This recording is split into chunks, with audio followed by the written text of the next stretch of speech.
Pelopor kopi nikmat, nyaman diminum.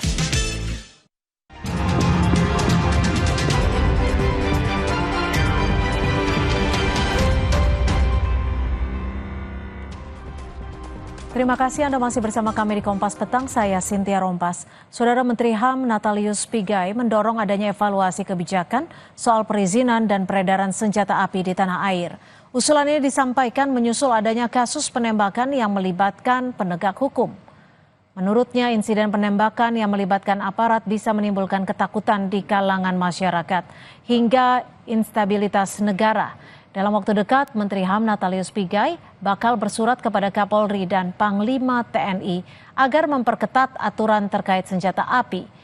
Menteri HAM menyebut urgensi diperlukan mengingat banyaknya kasus penembakan yang terjadi hanya dalam waktu beberapa hari saja.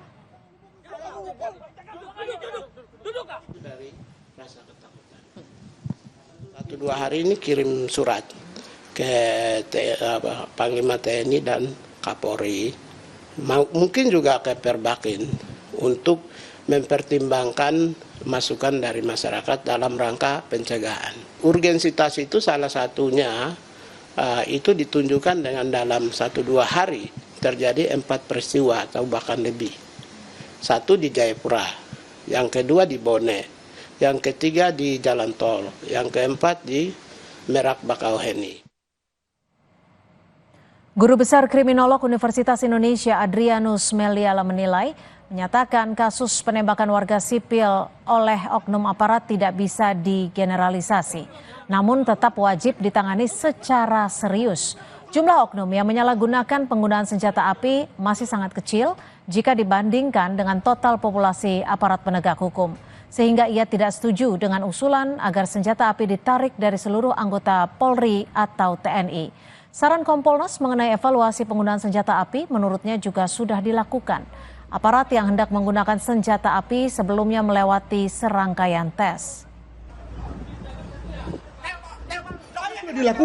Sudah dilakukan. Jadi pada saat mereka pertama kali hendak menggunakan senjata api, mereka dites. Ya, ada beberapa alat tes yang digunakan.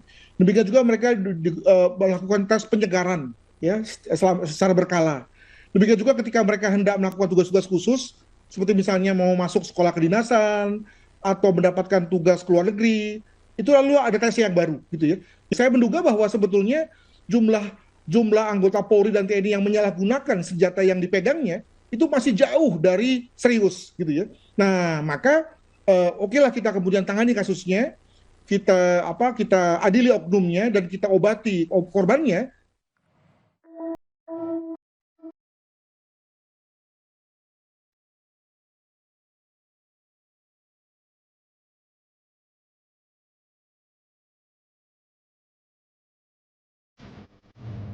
Rentetan kasus penembakan yang melibatkan oknum TNI, polisi, hingga warga sipil dalam sebulan terakhir menjadi sorotan. Dalam pengusutan sejumlah kasus penembakan yang melibatkan anggota Polri, TNI, hingga warga sipil, baru-baru ini seorang bos rental mobil bernama Ilyas Abdurrahman tewas ditembak di rest area tol Tangerang Merak. Dalam kasus ini, Panglima TNI menyatakan sudah ditangkap dan sedang diproses pemeriksaan di POM AL dalam pesan singkatnya kepada Kompas TV. Kasus ini juga menyeret aparat kepolisian yang diduga ditolak pengaduannya saat mendapatkan ancaman. Kita mampir ke Polsek Cinangka. Kita meminta perlindungan untuk ke Polsek Cinangka pada petugas yang piket pada malam itu ternyata mendapat penolakan dari Polsek Cinangka. Juga sudah laporan ke Kapolsek, memang tidak bisa untuk mendampingi saya bersama tim untuk mengambil mobil tersebut. Sebelumnya, aksi penembakan juga menewaskan Rudi Gani, seorang pengacara di Bone, Sulawesi Selatan. Korban ditembak pada malam tahun baru saat makan malam bersama keluarga. Dari hasil otopsi ditemukan sebuah peluru berkaliber 8 mm yang membuat korban tewas. Saat ini polisi masih melakukan penyelidikan terkait kasus penembakan ini. Jadi saya waktu itu ada ledakan, langsung Bapak tergeletak ke belakang. Nasinya itu Mbak terhambur di piringnya. piringnya itu terlempar ke bawah. Tidak ada, Mbak. Waktu kami makan itu, kami juga kalau karena yang keluarga itu yang dia membelakangi jalan karena dia duduk di samping di dekat pintu keluar. Yang melihat itu saya saja sama almarhum korban sama itu tukang kalau ada, tapi saya lihat tidak ada motor lewat, tidak ada orang singgah, tidak ada siapapun. November lalu, kasus penembakan Aibda Robik menewaskan seorang pelajar SMK di Semarang, Jawa Tengah yang berujung pada pemecatan Kapolrestabes Semarang. Kasus ini menjadi sorotan setelah terungkapnya rekaman CCTV yang mementahkan pernyataan polisi. Kasus ini dipicu oleh kasus tawuran. Penembakan yang dilakukan terduga pelanggar tidak terkait dengan pembubaran tawuran yang sebelumnya terjadi. Dan memang anggota ini memang benar-benar pulang dari kantor, kemudian bertemu dengan satu kendaraan yang dikejar oleh 3 kendaraan yang diterangkan oleh Bapak Kapolrestabes.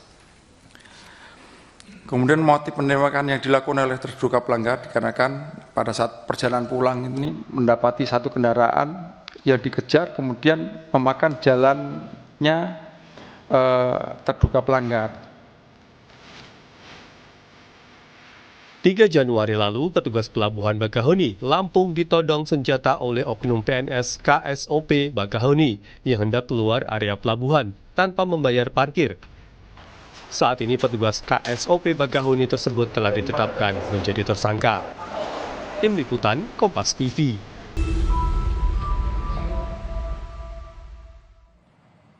Rentetan kejahatan yang melibatkan aparat dengan penyalahgunaan senjata api terus terjadi. Apakah pemerintah harus mengkaji ulang regulasi penggunaan senjata api baik untuk aparat maupun kepemilikan warga sipil? Untuk membahasnya sudah bergabung bersama kami Ketua PBHI Julius Ibrani serta penasihat ahli Kapolri Arianto Sutadi. Selamat petang Bung Julius, Pak Arianto, terima kasih sudah bergabung bersama kami di Kompas Petang. Selamat petang. Cynthia, terima kasih. Ya Bung Julius, kalau melihat banyak fenomena penyerangan dan juga penggunaan senjata api yang tak sedikit dilakukan oleh aparat penegak hukum, apa yang Anda lihat di sini? Mengapa fenomena ini terus terjadi? Ya, pertama, Cynthia, saya mau bongkar kata fenomena itu. Kalau fenomena itu satu kejadian di antara 1 juta gitu ya. Saya mau lihat kita berkaca dulu pada regulasi yang ada. Ya, kalau kita mundur jauh lagi, regulasinya ada di pasal 30 Undang-Undang Dasar, fungsi pertahanan dan keamanan itu terbagi gitu ya. Di mana pertahanan itu artinya adalah pelaksanaan menjaga kedaulatan oleh militer, oleh TNI melalui operasi militer, perang dan non-perang. Di situ itu jelas penggunaan senjata api bahkan diperbolehkan untuk membunuh gitu ya. Karena yang namanya perang itu kill or to be killed gitu. Nah, sedangkan dalam fungsi keamanan di mana terkandung 3 hal di situ, baik untuk penegakan hukum ataupun untuk ketertiban umum. Keduanya tidak ada relasi sama sekali dengan penggunaan senjata api yang mematikan. Jadi fungsinya di situ adalah melumpuhkan. Senjata api bukan untuk melumpuhkan, senjata api itu mematikan. Nah, oleh karenanya dari regulasi saja turunan ke bawahnya, baik undang-undang TNI ataupun undang-undang Polri, di situ sudah banyak yang salah kaprah. Jadi kalau yang dimaksud Menteri HAM Natalius Pigai itu adalah meninjau ulang regulasi, yang dia maksud adalah sampai ke undang-undang dasar, turunannya seperti apa di undang-undang TNI dan Polri. Itu yang pertama.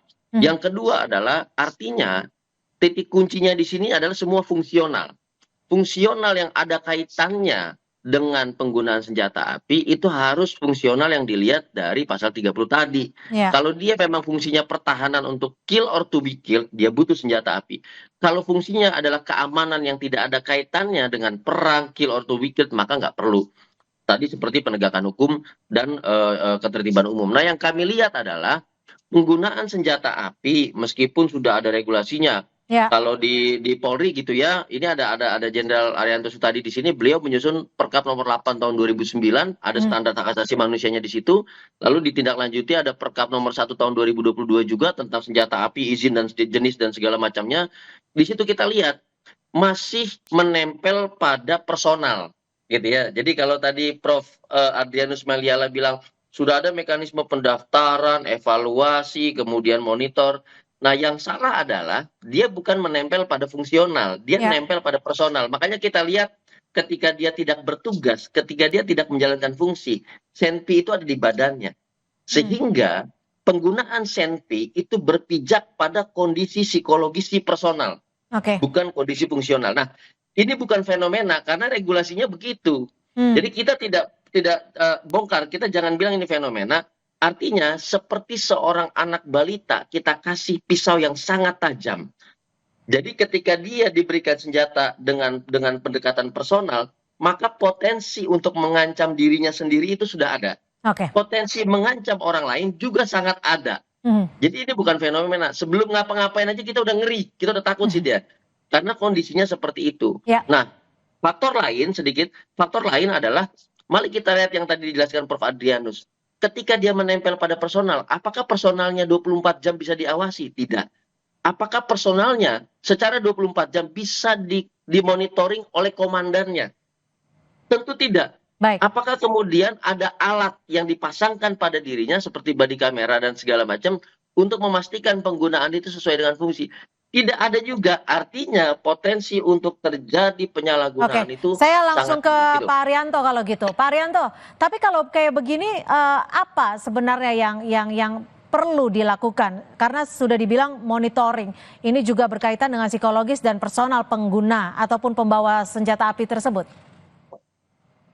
Ya, kalau menurut saya gini ya, masalah penggunaan senjata api untuk kejahatan oleh aparat ataupun oleh aparat sipil, oleh TNI dan sebagainya itu beda-beda ya. Modus operandinya beda, sebab-sebabnya beda, juga kemungkinan faktor yang mempengaruhi beda. Jadi kita tidak bisa ambil suatu solusi, sekarang marah berarti harus regulasinya ditinjau kembali. Ya secara teoritis memang pakai gitu. Tapi kalau kita lihat ya, penggunaan senjata api yang dipakai oleh aparat itu sudah dilapisi dengan ketentuan yang sangat, canggih lah ketentuannya itu, teorinya itu sangat tinggi gitu. Hanya dalam prakteknya sering teori pengawasan itu tidak diterapkan dengan baik, sehingga di sana sini masih banyak sekali terjadi penyalahgunaan atau kekeliruan dalam penggunaan. Artinya pengawasannya yang kurang gitu Pak Arianto, termasuk dengan pengecekan berkalanya? Bukan hanya pengecekan berkalanya saja, Bu, ya bayangkan ya, di polisi itu ada 460.000 orang gitu ya, dengan dibekali dengan ketentuan yang sudah persyaratan yang maksimal. Tapi ya orang itu kan dites psikologinya itu bagus, tapi kemudian pada saat memegang senjata api itu psikologi seorang beda-beda, ada yang happy trigger, ada yang ini gitu. Nah itulah yang nggak bisa dibatasi, nggak bisa dikekang sama sekali sehingga kita nggak ada kekeliruan itu. Hanya kalau saya boleh ya, saya tadi setuju dengan Pak Julius ya, bahwa memang regulasinya itu sudah ada dari dulu, bahwa kalau untuk keamanan tuh senjatanya untuk bunuh. Kalau polisi itu saya protes keras, tidak boleh pakai senjata yang membunuh tetapi melumpuhkan. Itu standarnya kayak gitu.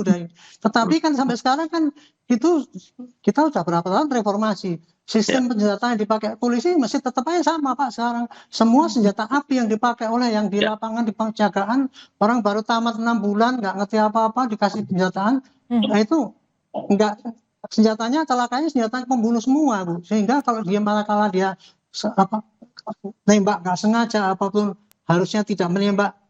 Jadi artinya Anda setuju ketika anggota Polri, tidak seluruh anggota Polri dibekali oleh senjata api? Ya, tapi saya setuju gini ya, senjata api bagi Polri, saya bikin perkapnya tadi Pak Julius bilang ya, itu hanya untuk melindungi nyawa seseorang atau nyawa diri sendiri.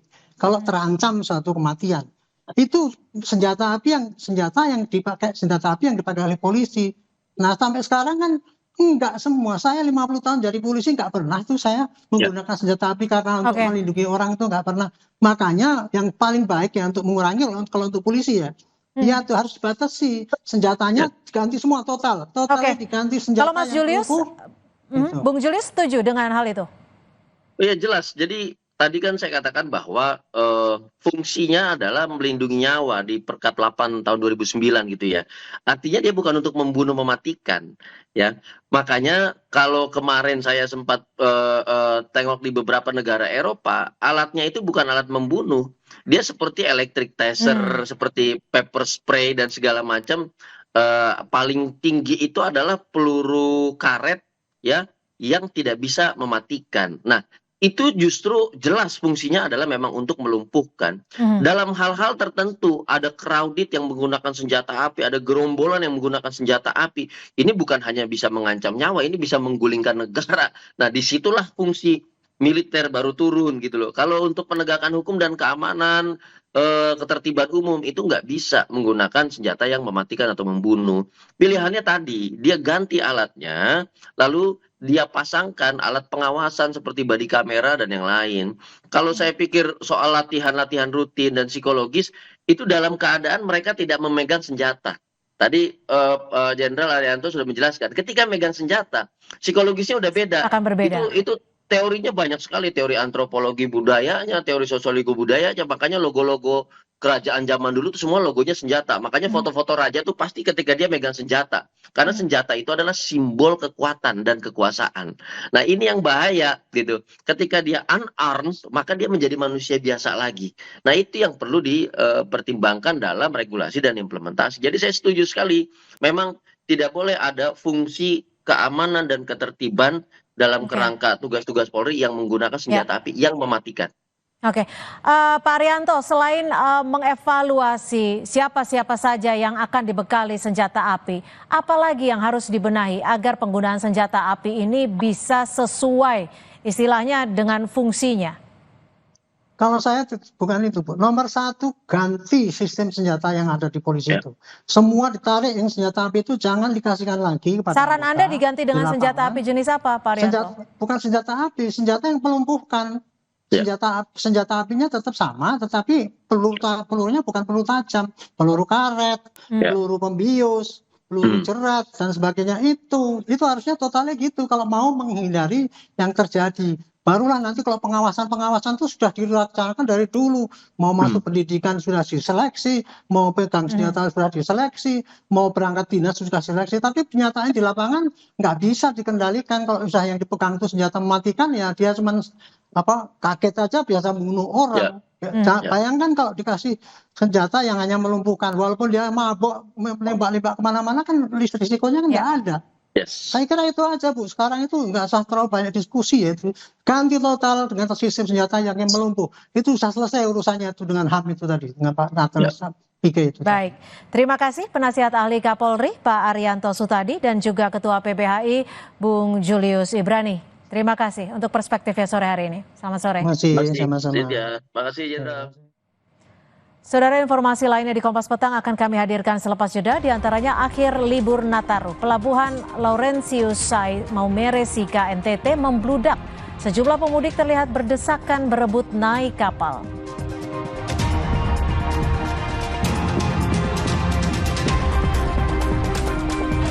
Ketuk palu, Mahkamah Konstitusi soal penghapusan ambang batas pencalonan presiden membuka jalan lebih luas bagi partai politik mengusung kandidat tanpa harus bergantung pada kekuatan koalisi.